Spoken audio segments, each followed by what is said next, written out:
एक बच्ची ने पूछी है ये कि 400 किलो RDX यूज किया गया था पुलवामा हमला में।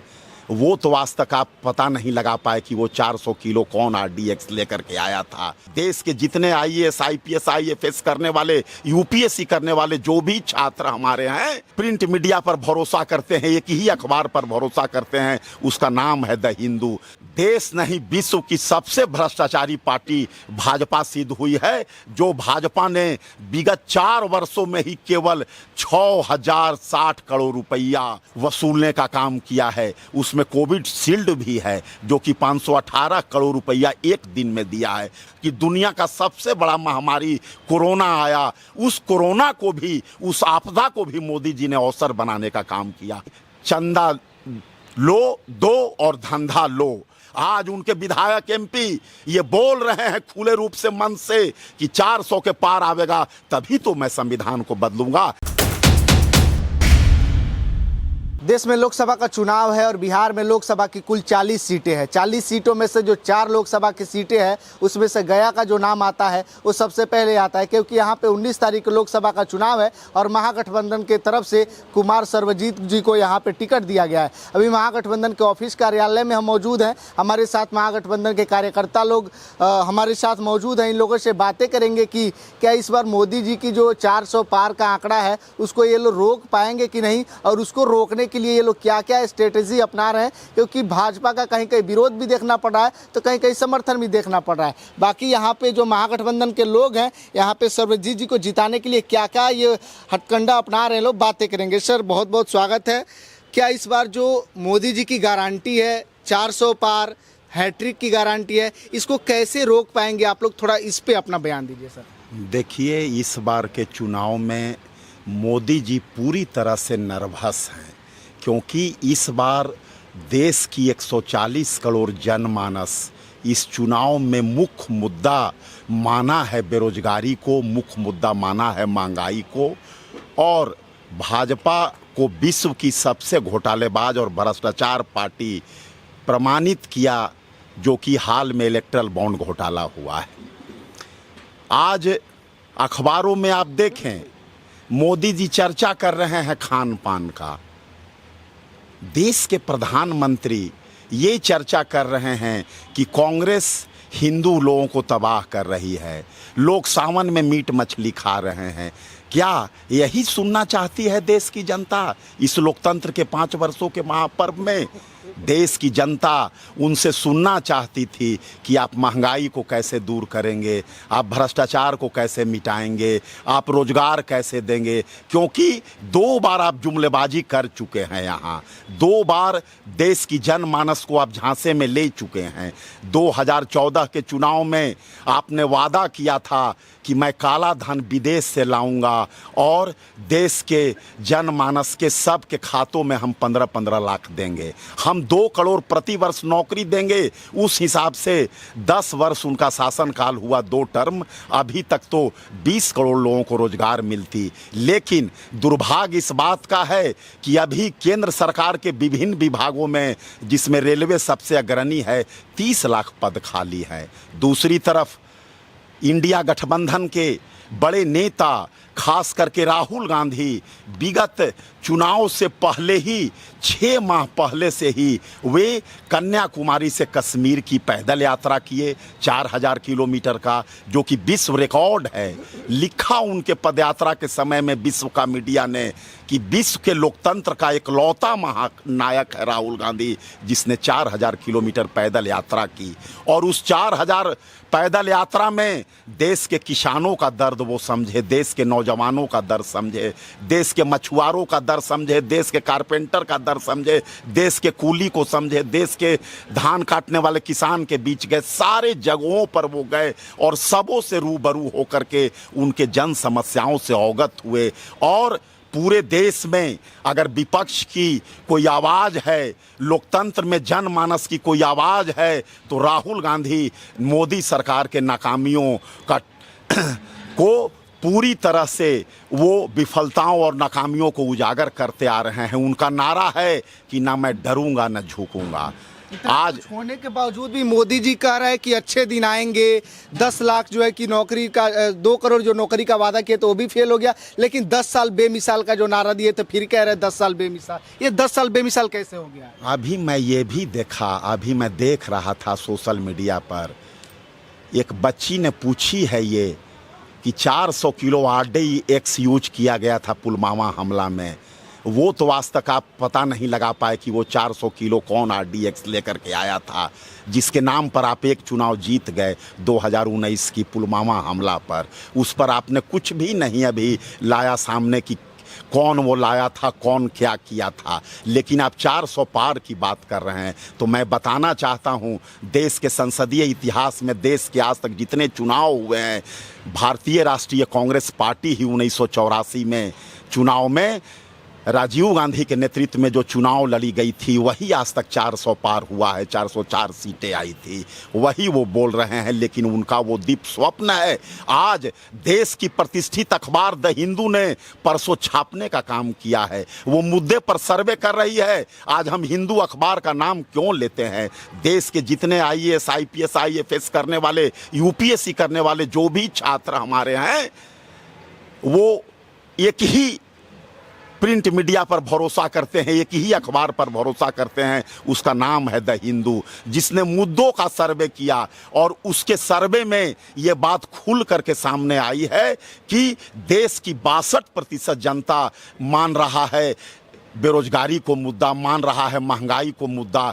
और इलेक्ट्रल घोटाला तो एक ऐसा घोटाला है जिसे मोदी जी बड़ी बारीकी से बंद कराना चाहते थे। वो तो भारतीय स्टेट बैंक सुप्रीम कोर्ट को ये कहा कि 30 जून तक मैं लिस्ट दूंगा, लेकिन सुप्रीम कोर्ट जब उनसे कहा कि राष्ट्रीयकृत बैंक प्रतिदिन का लेखा जोखा शाम में ही क्लियर कर लेते हैं, आपका बॉम्बे मुख्यालय से मैं 5 मिनट में मैं मंगवा लेता हूं सारा डिटेल्स, उससे घबरा करके भारतीय स्टेट के बैंक के आला अधिकारियों ने तुरंत जो डाटा जारी किया, उसमें देश नहीं विश्व की सबसे भ्रष्टाचारी पार्टी भाजपा सिद्ध हुई है। जो भाजपा ने विगत 4 वर्षों में ही केवल 6060 करोड़ रुपया वसूलने का काम किया है, उसमें कोविड शील्ड भी है जो कि 518 करोड़ रुपया एक दिन में दिया है। कोविड शील्ड का नाम मैं इसलिए लेता हूं कि दुनिया का सबसे बड़ा महामारी कोरोना आया, उस कोरोना को भी, उस आपदा को भी मोदी जी ने अवसर बनाने का काम किया। कोविड शील्ड के एक इंजेक्शन का दाम 150 रुपया पड़ता है, उसे मोदी जी ने 700 रुपया में खुले मार्केट में बेचवाया और उससे जो फायदा हुआ उसका आधा से ज़्यादा हिस्सा वो अपना चंदा के रूप में लिए। आज मोदी जी जो 6000 करोड़ रुपया जो चंदा से वसूले हैं, उसमें नारा वो देते थे कि चंदा लो दो और धंधा लो, चंदा दो ED CBI से छुटकारा पाओ। इस नारे को दे करके उन्होंने जो चंदा वसूला, उससे देश के 500 से ज़्यादा जिलाओं में वो भाजपा का कार्यालय खोलने का काम किए। देश के दूसरे राज्यों में जहां गैर भाजपा सरकार थी, उसके 500 से ज़्यादा विधायकों को हॉर्स ट्रेडिंग करके ज़्यादा से ज़्यादा पैसा दे करके विधायक तोड़ने का काम किए, लोकतंत्र को कलंकित करने का काम किए हैं। आज मोदी जी का एक बयान मैंने ये भी पढ़ा, जब देश की जनता चिल्ला रही है कि संविधान खतरे में है, तो पहली दफा आज उनका मैं बयान देखा कि संविधान एक ग्रंथ है, जो कि बाइबिल है, जो कि कुरान है। लेकिन मैं मोदी जी से पूछना चाहता हूं कि आप जब नए संसद भवन का उद्घाटन किए, उस समय जो संविधान के फर्स्ट पेज उद्घोषणा का जो आपने डिस्ट्रीब्यूट कराया, उसमें सेकुलरिज्म वर्ड को आप हटवा दिया। और जब से मीडिया के साथी ने आपसे ये सवाल पूछा, तो आप कहने का काम किया कि ये इंदिरा जी के सरकार के समय का सेकुलरिज्म वर्ड, इसमें करेक्शन किया हुआ है, तो क्या संविधान में संशोधन होगा? वे बात मैं नहीं बोलूँगा, वे संविधान में चर्चा नहीं रहेगा। आज उनके विधायक MP ये बोल रहे हैं खुले रूप से मन से कि 400 के पार आवेगा तभी तो मैं संविधान को बदलूंगा। लेकिन एक कहावत है हम लोग के यहाँ बिहार में कि गाछे कटहर ओठे तेल वाली कहावत वो चरितार्थ न करें। 400 क्या, इस बार 200 भी पार नहीं करेंगे। ये 2004 का रिजल्ट होने जा रहा है पूरे देश में। जिस तरह से अटल बिहारी वाजपेयी की सरकार फील गुड का नारा देकर के 2004 में आई थी और रिजल्ट क्या हुआ था, गठबंधन की सरकार बनी थी, उसी तरह से इंडिया गठबंधन एकजुट है और इंडिया गठबंधन महंगाई, बेरोजगारी और भ्रष्टाचार को मुद्दा बना करके देश के जन जन में घूम रही है और निश्चित रूप से इस बार इंडिया गठबंधन की जीत होगी। जहां तक गया संसदीय क्षेत्र की बात है तो हमारे जो उम्मीदवार हैं इंडिया गठबंधन के राजा समर्थित सर्वजीत कुमार जी, इनके बारे में यहाँ के अखबार ने लिखा है कि सर्वजीत कुमार कई भाषाओं के जानकार हैं। सर्वजीत एक वैसे कैंडिडेट हैं जो BIT मिश्रा के प्रोडक्ट हैं और इनके क्लासमेट थे झारखंड के मुख्यमंत्री जो रह चुके हैं हेमंत सोरेन साहब, जो कि इनके क्लासमेट थे, इनके रूममेट थे। और जब 17 महीने का समय इनको मिला महागठबंधन की सरकार में, बिहार में वो कृषि मंत्री बने, बिहार में वो पर्यटन मंत्री बने और गया जिला में उन्होंने 2 कृषि का एक्सेलेंट सेंटर खोलने का काम किया जो कि इंडिया का टॉप सेंटर है जहां किसानों का प्रशिक्षण होगा। साथ ही साथ मगध क्षेत्र में कृषि विश्वविद्यालय की एक आधारशिला रखी गई थी जिस समय 98 में चतुरानंद मिश्रा जी यहाँ के कृषि मंत्री थे। वो इनके ही चुनाव क्षेत्र जहां से अभी सर्वजीत जी विधायक हैं उसी में एक प्रखंड है फतेहपुर, वहां लोधवे कांटी में 200 एकड़ मगध यूनिवर्सिटी का जमीन है जिसमें पूर्व केंद्रीय मंत्री चतुरानंद मिश्रा कृषि मंत्री ने मगध क्षेत्र के कृषि के विकास के लिए एक कृषि विश्वविद्यालय की स्थापना का शिलान्यास किए थे। उसकी भी लड़ाई वो लड़ रहे हैं, लेकिन 17 महीने के सरकार में के बाद पलट गए। माननीय मुख्यमंत्री नीतीश कुमार जी आज गया में वो सभा करने आए थे। नीतीश कुमार जी के सभा में एक खबर निकल के सामने आ रही कि 250 रुपये में महिलाओं को बुलाया गया था और वो भी पैसा नहीं मिला और उनको घर छोड़ने के लिए जो है कि सवारी तक का व्यवस्था नहीं कराई। पूरी तरह ये आज ही का ताजा खबर है, एकदम सही 100% सही खबर है। नीतीश जी के सभाओं में पैसे पर भीड़ लाई जा रही है और उसमें भी गया की वो शुरू से अनदेखी किए हैं, मगध का अनदेखी किए हैं। आज नीतीश कुमार जब 1999 में यहाँ के रेल मंत्री बने थे और रक्षा मंत्री जॉर्ज फर्नांडिस थे तो एक बहुत बड़ा प्रोजेक्ट था बिहार और झारखंड का पलामू फील्ड फायरिंग रेंज, जो कि आज जो नीतीश कुमार गया और औरंगाबाद संसदीय क्षेत्र के लिए वे 12 चट्टी में आए हैं और औरंगाबाद संसदीय क्षेत्र के लिए भी वो आए हैं, जो कि दोनों क्षेत्रों में 12 चट्टी और इमामगंज जो कि औरंगाबाद लोकसभा में आता है और 12 चट्टी गया लोकसभा में आता है, ये दोनों के सुदूर जंगली इलाका में पलामू फील्ड फायरिंग रेंज बनता जिसे इन्होंने रद्द कराने का काम किया है। मैं नीतीश कुमार जी को चैलेंज करना चाहता हूं कि सूबे का बेहतरीन दक्षिण बिहार केंद्रीय विश्वविद्यालय 12 वर्षों से गया के पंचानपुर में है, लेकिन आज तक वो पैर उसमें नहीं रखे हैं। क्यों?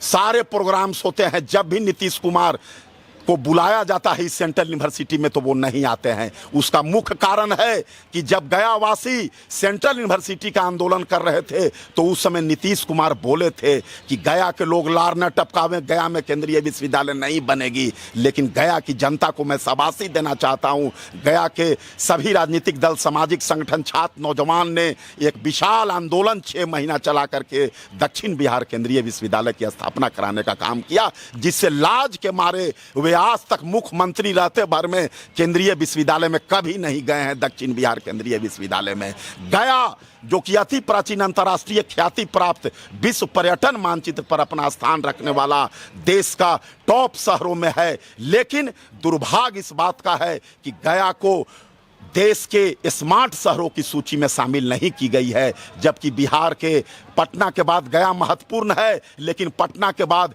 मुजफ्फरपुर, भागलपुर और बिहार शरीफ को स्मार्ट शहर बनाया गया, गया को स्मार्ट शहर नहीं बनाया गया। गया में जब बिहार से झारखंड का विभाजन हुआ था तो बौद्धिस्ट सर्किट के तर्ज पर रामायण सर्किट की बातें की गई थी और कहा गया था कि जहां भी बिहार में रामायण से जुड़ा हुआ जो पुराना गाथा है, पौराणिक मंदिरें हैं, पुरानिक अवशेष हैं वहाँ रामायण सर्किट होगा। जैसे सीतामढ़ी, जैसे आपको बक्सर और दरभंगा और चौथा गया का सीता कुंड था, लेकिन इसको रामायण सर्किट से नहीं जोड़ा गया। मैं पूछना चाहता हूं कि आखिर नीतीश जी क्यों आपने अनदेखी किया? गया इतना बढ़िया शहर है, लेकिन एक स्टेडियम भी यहाँ नहीं है। एक स्टेडियम नहीं है। एक स्टेडियम भी है, हरिहर सुब्रमण्यम स्टेडियम, जिसकी बाउंड्री गिरी हुई है। Indoor stadium, Indira Gandhi indoor stadium, जो कि मालखाना बना हुआ है, आज यहाँ एक बेहतर स्टेडियम भी नहीं है। आया था प्रोजेक्ट बिहार स्पोर्ट्स एकेडमी का प्रोजेक्ट गया के लिए आया था, लेकिन नीतीश कुमार जी उसे नालंदा के राजगीर लेके गए हैं। हम आज भोला बाबू नहीं हैं, पूर्व सांसद जो रहे हैं, अच्छे वक्ता थे भाजपा के, वे जब नीतीश के मंच पर ये बात कहे थे कि बिहार में विकास के बादल तो खूब लगते हैं, मड़राते हैं, लेकिन बारिश केवल नालंदा में होती है, तो नीतीश जी केवल और केवल नालंदा का विकास चाहते हैं। हाल में उन्होंने एक सफारी बनाने का काम किया है, जू सफारी, जिसमें अतरी का 2 मौजा ले लिया गया। गया जिले के अतरी जो है, गया जिले का प्रखंड है अतरी, उसका 2 मौजा को नालंदा जिला में डाल दिया गया। तो मैं पूछना चाहता हूं कि वो जू सफारी गया जिला में नहीं बन सकती थी? आज गया में इतने संस्थानें क्यों हैं? इसका मूल कारण आप जाने। आज बिहार सरकार को एक साथ 500 एकड़ जमीन, 200 एकड़ जमीन नहीं मिल रही है। आज उत्तर बिहार केंद्रीय विश्वविद्यालय मोतिहारी को अभी तक 200 एकड़ जमीन नहीं मिल पाया है, जिसके लिए वो गया के लोगों को लार टपकाने की बात कहे थे। लेकिन गया एक ऐसा जिला है जहां केंद्र सरकार का अथाह जमीन है। यहाँ जो अभी पंचानपुर में केंद्रीय विश्वविद्यालय बना है, वो रक्षा मंत्रालय का सेकेंड वर्ल्ड वार के समय का वो हवाई अड्डा है, जो कि 900 एकड़ का है। उसमें अभी केवल 350 एकड़ में केंद्रीय विश्वविद्यालय बना है, उसमें भी 600 एकड़ जमीन खाली है। आज DRDO करमौनी में जो बना, ये पूर्व की यूपीए सरकार की देन है। आज ऑफिसर्स ट्रेनिंग एकेडमी जो गया में आया है, ये पूर्व की यूपीए सरकार की देन है, क्योंकि तीसरा DRDO देश का और तीसरा ऑफिसर्स ट्रेनिंग एकेडमी, दोनों मनमोहन सिंह के सरकार ने गया की राष्ट्रीय महत्ता को देखते हुए दिया है। तो नीतीश कुमार, नरेंद्र मोदी साहब, दोनों डबल इंजन की सरकार ने गया को एकदम इग्नोर करने का काम किया है। और दूसरा दुर्भाग्य, 1957 से ये लोकसभा बना है, 57 का रिजल्ट, जिसमें ब्रजेश्वर प्रसाद जी यहाँ से जीते थे, और आज का रिजल्ट देखिए, उसके एक ही टर्म के बाद ये रिजर्व हो गया। लेकिन दुर्भाग्य इस बात का है कि यहाँ ऐसे प्रतिनिधि बने जो लोकसभा में गूंगे और बहरे बने हुए रहते हैं विगत कई वर्षों से। आज अगर रामविलास पासवान हाजीपुर के सांसद नहीं बने होते तो GM कार्यालय हाजीपुर में नहीं खुलता। उस GM कार्यालय में मुगल सराय DRM रेंज है, जो कि गया सबसे बेहतर जगह है। गया DRM GM ऑफिस बनता, क्योंकि मुगल सराय और जो मुगल सराय के साथ साथ जो आपको धनबाद मंडल है, ये सब यहाँ से नज़दीक है। और गया मध्य और पूर्व रेल का एक इतना बड़ा यार्ड है कि इसे आज तक DRM ऑफिस भी नहीं बनाया गया। इसलिए केंद्र और राज्य की जो डबल इंजन की सरकार है, वो पूरी तरह से गया को नकारा है, गया को अनदेखी की है। इसलिए गया की जनता तीसरी बार और देश की जनता भी तीसरी बार जुमला और झूठ में नहीं फंसने आई है। इस बार गया की महान जनता, गया के 18.5 करोड़ मतदाता, 18.5 लाख मतदाता ये मन बना चुके हैं कि इस बार हम इतिहास रचेंगे और इस बार कुमार सर्वजीत को लोकसभा में भेज करके अंतर्राष्ट्रीय शहर गया का आवाज बुलंद कराएंगे। जय हिंद, जय जनता। कुछ सवाल आपसे लेना है सर। अनंत कुमार हेगड़े हैं, बीजेपी के एक सांसद रहे हैं, उन्होंने बोला है, हालांकि उनका टिकट अभी कट चुका है, कि अगर संविधान सरकार आई तो 400 पार आई तो संविधान बदलने। कैसे देखते हैं इसको? देखिए, पहली बात तो यह है कि ये भी एक शगुफा है। 400 पार ये भी एक शगुफा है भाजपा का। जैसे पहले इन्होंने झूठ बोला है, ये भी एक झूठ बोला है। 400 तो आने का सब कोई दूर दूर तक सवाल ही नहीं होता। 303 अभी हैं। कोई ऐसा स्टेट नहीं है जहां इनकी संख्या कम नहीं रही है। बिहार में भी आधे पे निपट जाएंगे। यूपी जो सबसे ज़्यादा इनका बुलडोज़र वाली सरकार चलती है, वहाँ भी आधे में निपटने वाले हैं। राजस्थान में आधे में निपटने वाले हैं। मध्य प्रदेश छत्तीसगढ़ में कमने वाले हैं। तो 400 कहाँ आएगी? तो एक पुराना वाला जो इनका चलता है 15 लाख देने वाला, 2 करोड़ के रोजगार देने वाला, उसी तरह से एक सगुफा है। इस पे हम लोग लगता है कि संविधान में खतरा है। बात निश्चित तौर पे संविधान पे खतरा है, लोकतंत्र पे खतरा है। वो दिख रहा है हम लोगों को, पूरे हिंदुस्तान को दिख रहा है। नौजवानों को दिखा, किसानों को दिखा, महिलाओं को दिखा, सबको दिखा। तो ये चुनौती है, विपक्ष के लिए चुनौती है, इंडिया गठबंधन के लिए चुनौती है, जिसके लिए राहुल जी ने पूरे देश में यात्राएं करके पूरे देश के मिजाज को समझा है कि कहां तक ये सरकार क्या कर सकती है। तो ये खतरा है, और इसी खतरे के लिए हम लोग एकजुट होकर पूरे हिंदुस्तान में, सिर्फ बिहार में ही नहीं, इस सरकार को, इस एनडीए और मोदी की सरकार, एनडीए की सरकार तो है ही नहीं है, ये मोदी की सरकार है, इस मोदी की सरकार को धूल चटाने का काम करेंगे और ये 200 से नीचे रहेंगे। अच्छा, जैसे ही चुनाव नज़दीक आ रहा है, विपक्षी पार्टियों का लगातार पोल खुल रहा है, वो लोग उनको जेल में डाला जा रहा है, तो ये किस प्रकार का मतलब सरकार चल रहा है? आखिर चुनाव के समय विपक्षी पार्टियों को जेल में डालना क्या सही है? जैसे कांग्रेस दिल्ली में देखिए आम आदमी पार्टी के मुख्यमंत्री को, झारखंड के हेमंत सोरेन जी को, इन लोगों को जेल में डाल दिया गया, तो इससे कुछ फर्क पड़ेगा चुनाव पर? बिल्कुल, यही तो हम लोग कह रहे हैं कि देश के इतिहास में लिखा जाएगा कि मुख्यमंत्री रहते हुए दिल्ली के और उन्हें जेल में डाला गया है, क्योंकि मोदी के नाक के नीचे दिल्ली के राजधानी में भाजपा का नहीं चल रहा है। भाजपा का लोकसभा के मेंबर और विधानसभा का मेंबर बना नहीं पा रहे हैं, इसलिए क्योंकि वहाँ जो है, जो जन मुद्दों को लेकर के, जनता की समस्याओं को लेकर के केजरीवाल ने शिक्षा पर मतलब किस तरह से आम लोगों तक पहुंचाने का काम किया, बिजली पर नियंत्रण किया गया, पानी पर नियंत्रण किया, महिलाओं को जो सुविधा देनी चाहिए, पेंशन का मामला, सब कुछ जो है केजरीवाल ने एक अच्छा काम करने का काम किया। इसलिए उनको लगा कि दिल्ली में अब हमारा जो 400 हम नारा दे रहे हैं, लगता है दिल्ली में हमारा नैया पार नहीं लगेगा। इसलिए यह देश के लिए कलंकित है कि देश के मुख्यमंत्री दिल्ली में रहते हुए उनको जेल में डालना पड़ा। यह मोदी की तानाशाही है। अमित शाह जी ने कहा कि जो 15 लाख की बातें थी वो जुमला थी, नौकरी की बातें थी वो जुमला थी। तो कांग्रेस ने भी वादा किया 30 लाख का, तो कई चुनाव के बाद वो भी तो ऐसा नहीं ना कहेंगे कि ये भी जुमला था? देखिए, 2020 का जो विधानसभा का चुनाव था, हम लोगों ने सबसे पहले 10 लाख नौकरियों का वादा किया, जिसको देख करके पीछे नरेंद्र मोदी और अमित शाह ने भी और नीतीश कुमार ने 19 लाख रोजगार का वादा किया। 2 साल उनकी सरकार चली, फिर हमारे साथ नीतीश कुमार आते हैं, राजद के साथ मिलते हैं, महागठबंधन के साथ आते हैं, फिर हम लोगों ने 5 लाख नौकरी देने का काम किया। अगर हम लोग और रहते तो हम लोग नौकरी देते। इस बात से ये तय होता है कि अगर हम आएंगे तो हम जुमला नहीं दे रहे हैं। हम बिहार में हम लोगों ने ये चीज़ को करके दिखाया है। 15 लाख नौकरियों का जो वादा किया था, 10 लाख नौकरियों का वादा किया था, हम लोगों ने आधी नौकरियां दी हैं बिहार की जनता को, बिहार के युवाओं को। और इस बार का चुनाव मुद्दा आधारित होगा। इस बार का चुनाव सिर्फ चुनाव नहीं, एक रेफरेंडम है। इस बार का चुनाव संविधान को बचाने के लिए है, देश में लोकतंत्र को बचाने के लिए है, देश की जो बुनियाद है, जो उसकी खूबसूरती है, उसको बचाने के लिए है। इस बार युवा तैयार हैं, मुराठा बांध करके तैयार हैं कि इस बार भाजपा को केंद्र से हटाना है और रोजगार को आगे बढ़ाना है। इस बार महिलाएं तैयार हैं कि महिला सुरक्षा की जो बात हो रही है, जिस तरीके से मोदी जी अब बोलते हैं कि महिला सुरक्षा को लेकर के वो बहुत सक्रिय हैं और बहुत सुधार आया है।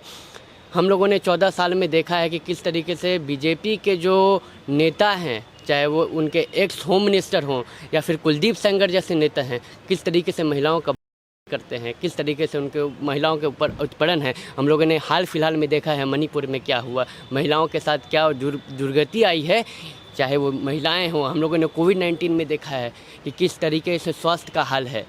हम लोगों ने अग्निपथ को देख लिया है कि किस तरीके से अग्निपथ को थोपा गया युवाओं पे, 4 साल का नौकरी कर दिया गया है। पेंशन तो छोड़िए, सरकारी नौकरी तो छोड़िए, जो सरकारी नौकरी बढ़ाने की बात कर रहे हैं, क्या सरकारी नौकरी को लगातार घटाया जा रहा है। जब युवा सड़क पे उतरते हैं तो उनको जेल में बंद कर दिया जाता है। इस बार तमाम देश संविधान को और संवैधानिक संस्थाओं को बचाने का काम करेगा। बिल्कुल। कुछ और सवाल लेना था सर, कहीं आपने एक सवाल किया था ये भी एक जुमला होगा क्या? जैसे अमित शाह जी ने कहा कि ये जुमला था, तो कांग्रेस भी आगे चल के कह सकते हैं कि जुमला हमने या हमारी सरकार ने, कांग्रेस ने दो जगह सरकार बनी है अभी, कर्नाटका में, हिमाचल में, और हमने उसको जमीन पे उतारा है, तो ये जुमला का सवाल ही नहीं होता। लेकिन जो ये 1-1 प्रत्यक्ष के लाख जो आगे महिलाओं को देने का बाद है, बेरोजगार लोग, ये पैसा कहाँ से आएगा सर? कहाँ से? वेलफेयर स्टेट है हम तो हम अडानी अंबानी को थोड़ा देने जा रहे हैं, हम तो समाज में ही पैसा को लगाएंगे ना।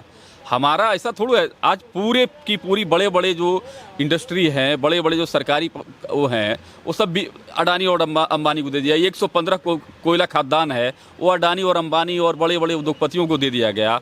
उसके जो फायदे आते हैं, जो जीएसटी के फायदे आते हैं, जो टैक्सेज लेते हैं, वो आप किसको दे रहे हैं? आप ये वेलफेयर स्टेट का तो पहला वो है कि हम महिलाओं को, बच्चों को पढ़ाने में, महिलाओं को सशक्त करने में, इंफ्रास्ट्रक्चर बनाने में, इसी पे तो खर्च करते हैं। तो ये पैसे तो कुछ सवाल ही नहीं कि पैसे कहाँ से आएंगे। ये तो नीतीश जी वाली बात हो गई कि पैसा कहाँ से आएगा। 5 लाख नौकरी मिला ना बिहार में, इसके पहले नहीं मिल सकता था, तब पैसा नहीं था। आज पैसा कहाँ से आ गया? शराबबंदी भी हो गई बिहार में, शराब से बहुत बड़ा एक फंड आता था, वो भी आगे, फिर भी 5 लाख लोगों को सरकारी नौकरी मिली ना। तो ये वायदे हैं और ये वायदे जमीन पे उतारी जाएंगी। बाकी देखिए 4 जून को जब रिजल्ट आएगा तो ये देखने वाली बात होती है कि किसके पक्ष में जो है कि फैसला इस बार जाता है। बाकी आप लोग क्या सोचते हैं, अपनी प्रतिक्रिया वीडियो कमेंट बॉक्स में दीजिएगा, शेयर कीजिएगा। बहुत बहुत धन्यवाद।